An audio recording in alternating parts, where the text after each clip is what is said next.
Hello everyone, I hope you all are fine.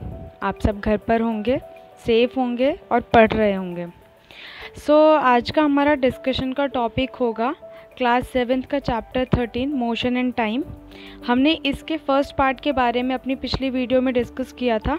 ये हमारा second part है। यहाँ पे हम मेनली डिस्कस करेंगे motion and types of motions and speed के बारे में डिस्कस करेंगे। एंड आई होप कि आप सब कुछ समझ में आएगा, आपके डाउट्स क्लियर होंगे। किसी को कोई क्वेरी होती है, कोई फीडबैक देना है, so please be free to comment and अपने फीडबैक्स दीजिए कमेंट सेक्शन में। वीडियो पसंद आए तो लाइक एंड शेयर कर दीजिएगा और चैनल को सब्सक्राइब ज़रूर कर दीजिएगा। Thank you so much.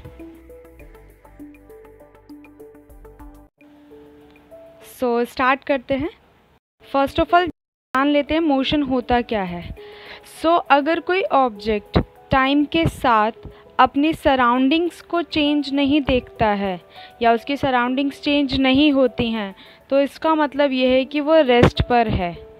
जैसे कि ट्री, तो जो ट्री है वो जहाँ है वहाँ का वहीं है, उसकी सराउंडिंग में कोई चेंज नहीं आया।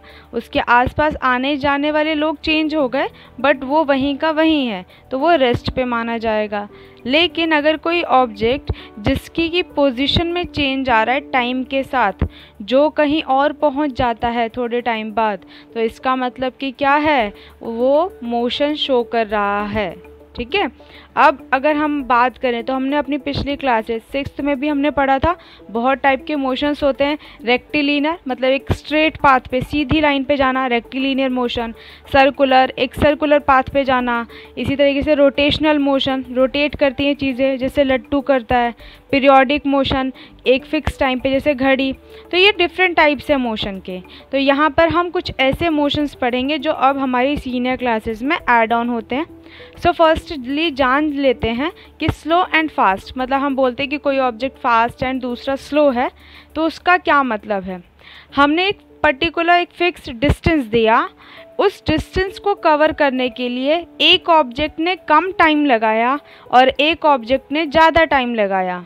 जिस ऑब्जेक्ट ने कम टाइम लगाया उस डिस्टेंस को कवर करने के लिए उसको हम फास्ट कहेंगे, और जिस ऑब्जेक्ट ने ज़्यादा टाइम लगाया उसी डिस्टेंस को कवर करने के लिए उसको हम स्लो कहेंगे। और इसको हम उसकी स्पीड से पता लगाते हैं। जैसे एग्जांपल, मान लीजिए आप भाई बहन हैं और आप स्कूल जा रहे हैं अपने घर से, एक ही घर से निकले दोनों। भाई जो है वो पहले पहुंच गया स्कूल, एक टाइम पर निकले थे दोनों, लेकिन भाई पहले पहुंच गया स्कूल और थोड़ा लेट पहुंची, तो भाई की स्पीड क्या हुई, तेज़, ज़्यादा। इट मीन्स कि भाई फास्ट हुआ और बहन की स्पीड क्या हुई, कम, मतलब बहन जो है वो क्या हो गई, स्लो। तो अब स्पीड का फॉर्मूला यहाँ दिया हुआ है। स्पीड का फॉर्मूला क्या होगा, डिस्टेंस ट्रैवल्ड अपॉन में टाइम। तो दिया हुआ है ना फॉर्मूला, डिस्टेंस अपॉन में टाइम। तो स्पीड निकालनी है तो हम डिस्टेंस लिख देंगे और अपॉन में टाइम। और अगर हमें डिस्टेंस निकालना है तो क्या करेंगे, स्पीड मल्टीप्लाई टाइम। और अगर टाइम निकालना है तो डिस्टेंस अपॉन में स्पीड। ये फॉर्मूला बहुत यूज़फुल है, इसको लिख लीजिएगा, आगे की क्लासेस में बहुत काम आता है। एंड आई होप कि आपको समझ में आया होगा। अब अगर हम स्पीड की यूनिट की बात करें तो डिस्टेंस की यूनिट क्या होती है, SI यूनिट, मतलब स्टैंडर्ड यूनिट डिस्टेंस की मीटर है और टाइम की सेकेंड। ये हम सब ने पहले पढ़ी हुई है। तो स्पीड की भी स्टैंडर्ड यूनिट्स वो होती हैं जो वर्ल्ड में हर जगह यूज़ की जाती हैं, जो बुक्स में स्पेशली यूज़ की जाती हैं। तो वो क्या हुई, स्पीड की स्टैंडर्ड यूनिट मीटर पर सेकेंड। और वहीं अगर हम बात करें जो फास्ट मूविंग ऑब्जेक्ट्स हैं जैसे कार, ट्रेन, एरोप्लेन, ये बहुत तेज़ी से मूव करते हैं, तो मीटर में निकालेंगे तो बहुत बड़ी यूनिट आएगी। तो इसीलिए हम इसको किलोमीटर और आवर्स में निकालते हैं। तो इनकी स्पीड की यूनिट क्या होगी, किलोमीटर पर आवर। अब बात आती है स्पीडोमीटर और ओडोमीटर की। तो स्पीडोमीटर नाम बता रहा है स्पीड को मेज़र करने वाला मीटर, जो गाड़ियों पे लगा हुआ होता है, और ये क्या बताता है कि गाड़ी ने कितनी स्पीड से अभी ट्रैवल किया है, कितनी स्पीड से गाड़ी चल रही है। और वहीं ओडोमीटर क्या बताता है, डिस्टेंस, कि अब तक इस व्हीकल ने कितने किलोमीटर तक का डिस्टेंस कवर कर लिया है। आई थिंक आप सबने गाड़ियों पे देखे होंगे दोनों मीटर्स, एक पे लिखा रहता है किलोमीटर पर आवर और एक पे सिर्फ किलोमीटर रखा रहता है। तो जिस पे सिर्फ किलोमीटर लिखा रहता है वो है ओडोमीटर, और जिस पे किलोमीटर पर आवर लिखा रहता है वो है स्पीडोमीटर। अब यहाँ एक चीज़ आती है एवरेज स्पीड। तो एवरेज स्पीड क्या है, ये स्पीड की तरह ही है, बस थोड़ा सा डिफरेंस है।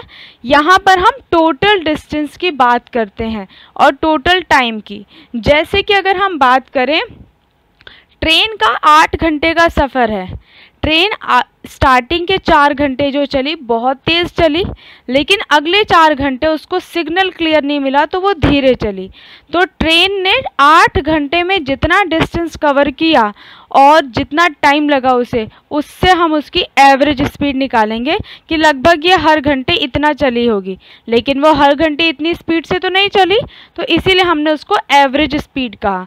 तो एवरेज स्पीड का फॉर्मूला क्या हुआ, टोटल डिस्टेंस अपॉन में।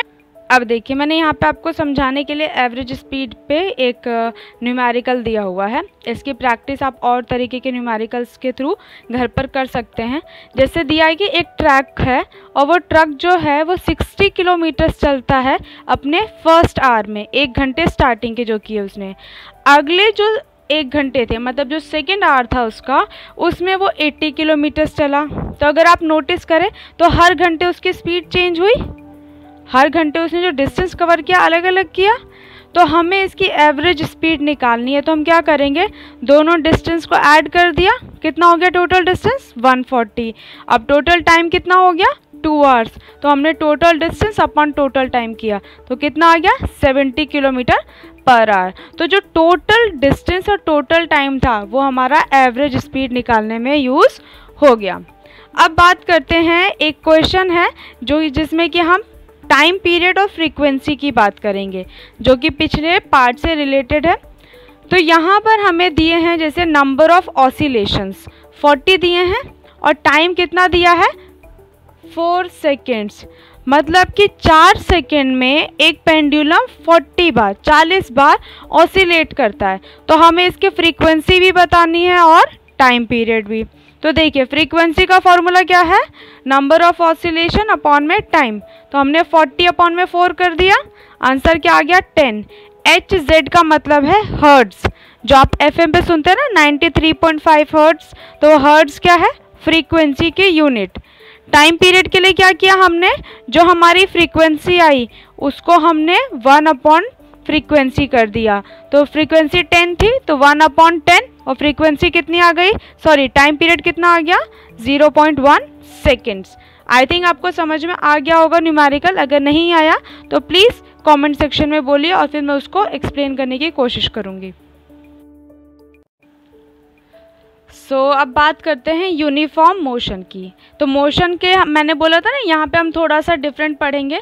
तो यूनिफॉर्म मोशन क्या है, जब कोई ऑब्जेक्ट एक स्ट्रेट लाइन में ट्रैवल करता है और उसकी स्पीड हमेशा बराबर है। इट मीन्स कि वो पहले मिनट में भी 5 मीटर चला, अगले मिनट में भी 5 मीटर, उसकी स्पीड लगातार बराबर है, तो हम उसको कहेंगे यूनिफॉर्म मोशन।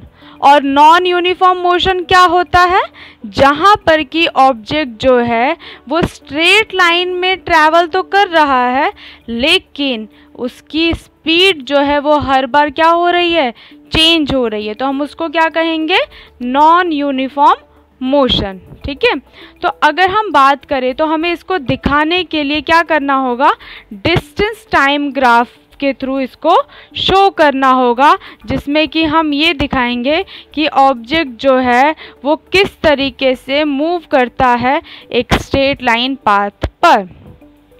तो जैसे कि हमें डिस्टेंस टाइम ग्राफ बताना है, तो आपको ग्राफ दिखाई दे रहा है, डिस्टेंस जो है वो कहाँ है हमारा y एक्सिस पे और जो टाइम है वो कहाँ है एक्स एक्सिस पे।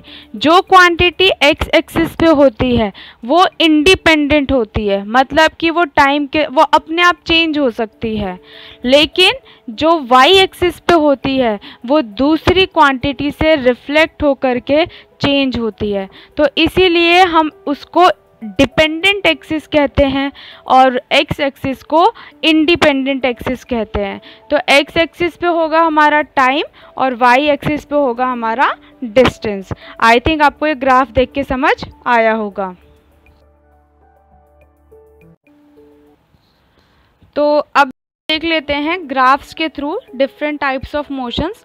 अगर हम यूनिफॉर्म मोशन की बात करें डिस्टेंस टाइम ग्राफ में, तो अगर वो ग्राफ एकदम स्ट्रेट लाइन जा रहा है, इसका मतलब क्या हुआ कि कांस्टेंट स्पीड से जा रहा है ऑब्जेक्ट। जैसे आप यहाँ पे ग्राफ में देखिए, जो ग्राफ है उसमें क्या हो रहा है कि जो ऑब्जेक्ट चला वो स्टार्टिंग के 1 मिनट 10 मीटर चला, अगले 1 मिनट भी वो 10 मीटर चला।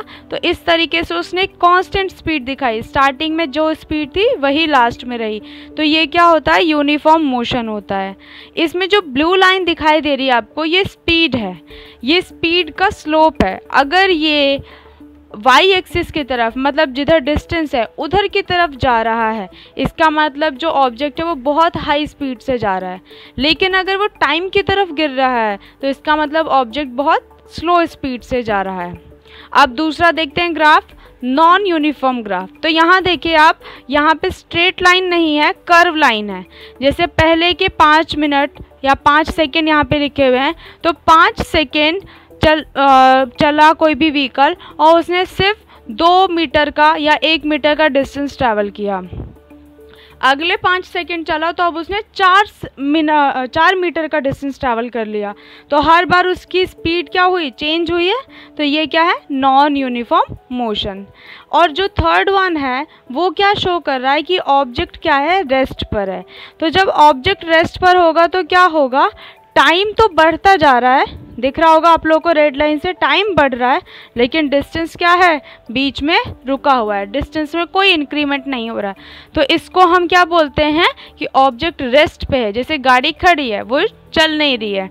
तो इस तरीके से ये हमारे 3 टाइप के मोशन होते हैं और उसको शो करते हुए ग्राफ से। आई होप आप सबको समझ में आ गया होगा। किसी को कोई डाउट है, कोई क्वेरी है, कुछ फीडबैक देना तो आप दे सकते हैं। अगर आप चाहते हैं कि मैं वीडियो में आपको न्यूमेरिकल्स भी समझाऊं तो कमेंट सेक्शन में अपने व्यूज़ दीजिए। आप लिख के बताइए कि हाँ आपको न्यूमेरिकल समझने हैं, तो मैं नेक्स्ट वीडियो में आपको न्यूमेरिकल समझाते हुए एक वीडियो अपलोड कर दूँगी। अगर वीडियो पसंद आई हो तो प्लीज़ लाइक एंड शेयर कर दीजिएगा, चैनल को सब्सक्राइब कर दीजिएगा और पढ़ते रहिएगा। Thank you.